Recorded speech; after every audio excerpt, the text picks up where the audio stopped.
বাংলাদেশের কোটি কোটি মানুষের জীবনে আজ একটি অত্যন্ত তাৎপর্যপূর্ণ মুহূর্ত এসেছে। যারা দিনের পর দিন, মাসের পর মাস ধরে অপেক্ষা করে আসছিলেন, যারা প্রতিটি সকালে উঠে ভাবতেন আজ হয়তো কোনো সুখবর আসবে, যারা রাতের ঘুমের মধ্যেও স্বপ্ন দেখতেন একটি সম্মানজনক জীবনের, আজকের এই প্রতিবেদন সেই সকল মানুষের জন্য।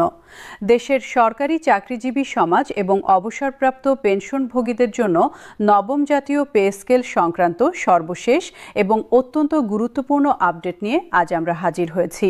এই প্রতিবেদনে আমরা বিস্তারিতভাবে আলোচনা করব সরকারের সর্বশেষ অবস্থান কি, বাস্তবায়নের পথে কোথায় কোথায় চ্যালেঞ্জ রয়েছে, পেনশনভোগীদের জন্য প্রস্তাবিত সংস্কারের সম্পূর্ণ চিত্র কেমন এবং সাধারণ কর্মচারী থেকে শুরু করে অবসরপ্রাপ্ত প্রবীণ নাগরিক পর্যন্ত সকলের জীবনে এই পরিবর্তন কতটা গভীর প্রভাব ফেলবে।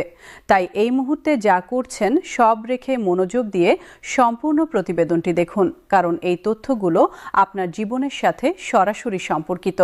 বাংলাদেশের প্রশাসনিক ইতিহাসে পে স্কেল সংস্কার সবসময় একটি অত্যন্ত সংবেদনশীল এবং জটিল বিষয় হিসেবে বিবেচিত হয়ে আসছে। একটি পে স্কেল শুধু কর্মচারীদের বেতনের কাগজপত্র নয়, এটি আসলে রাষ্ট্রের সাথে তার কর্মীদের একটি সামাজিক চুক্তির প্রতিফলন। এই চুক্তিতে রাষ্ট্র প্রতিশ্রুতি দেয় যে যারা তাদের মেধা, শ্রম এবং মূল্যবান সময় রাষ্ট্রের সেবায় উৎসর্গ করবেন, তাদের জীবন হবে সম্মানজনক, নিরাপদ এবং স্বাচ্ছন্দ্যময়। কিন্তু বাস্তবতা হলো বছরের পর বছর ধরে এই প্রতিশ্রুতি পুরোপুরি পালিত হয়নি। অর্থনৈতিক পরিবর্তনের সাথে সাথে যেভাবে বেতন ও পেনশন সংশোধন হওয়া উচিত ছিল সেটি হয়নি। ফলে সরকারি চাকরিজীবী এবং পেনশনভোগীরা একটি ক্রমবর্ধমান আর্থিক চাপের মধ্যে দিন কাটাতে বাধ্য হয়েছেন।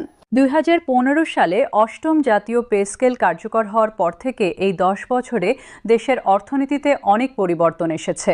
করোনা মহামারীর ধাক্কা, রাশিয়া ইউক্রেন যুদ্ধের প্রভাবে জ্বালানি ও খাদ্যপণ্যের মূল্যবৃদ্ধি, ডলারের বিপরীতে টাকার অবমূল্যায়ন এবং বৈশ্বিক মূল্যস্ফীতির চাপ মিলিয়ে দেশের সাধারণ মানুষের ক্রয় ক্ষমতা উল্লেখযোগ্যভাবে কমে গেছে। একজন সরকারি কর্মচারী যিনি 2015 তার বেতনে মোটামুটি স্বাচ্ছন্দ্যে জীবন কাটাতে পারতেন, আজ সেই একই বেতনে তার অনেক কষ্ট হচ্ছে। চাল, ডাল, তেল, সবজি সবকিছুর দাম দ্বিগুণ থেকে 3 গুণ হয়ে গেছে। ঢাকা বা অন্যান্য বড় শহরে বাড়ি ভাড়া আকাশ ছোঁয়া। সন্তানের স্কুলের বেতন, প্রাইভেট টিউটরের খরচ, পরিবারের চিকিৎসার ব্যয় সবকিছু মিলিয়ে একজন মধ্যম আয়ের সরকারি কর্মচারীর মাস শেষ হওয়ার আগেই টাকা শেষ হয়ে যাওয়ার পরিস্থিতি তৈরি হয়েছে। পেনশনভোগীদের অবস্থা আরও কঠিন। কর্মরত অবস্থায় যাও বা কিছু ভাতা পাওয়া যায়, অবসরে গেলে সেসব আর থাকে না। মূল পেনশনের উপর নির্ভর করেই পুরো সংসার চালাতে হয়। বাজারে গিয়ে প্রতিদিন নিজের চোখে দেখতে হয় যে টাকার মূল্য কমে যাচ্ছে, ওষুধ কিনতে হয়, ডাক্তার দেখাতে হয়, নাতি নাতনির জন্য মাঝে মধ্যে কিছু কিনতে ইচ্ছে করে কিন্তু সামর্থ্য থাকে না।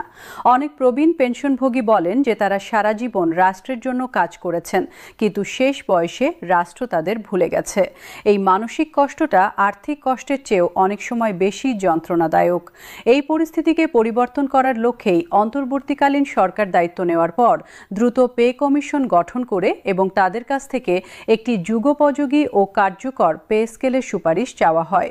পে কমিশন মাসের পর মাস অক্লান্ত পরিশ্রম করে বিভিন্ন সূত্র থেকে তথ্য সংগ্রহ করে দেশ ও বিদেশের অভিজ্ঞতা বিশ্লেষণ করে এবং বাংলাদেশের নিজস্ব আর্থসামাজিক বাস্তবতার আলোকে একটি সুচিন্তিত ও মানবিক সুপারিশমালা তৈরি করেছে।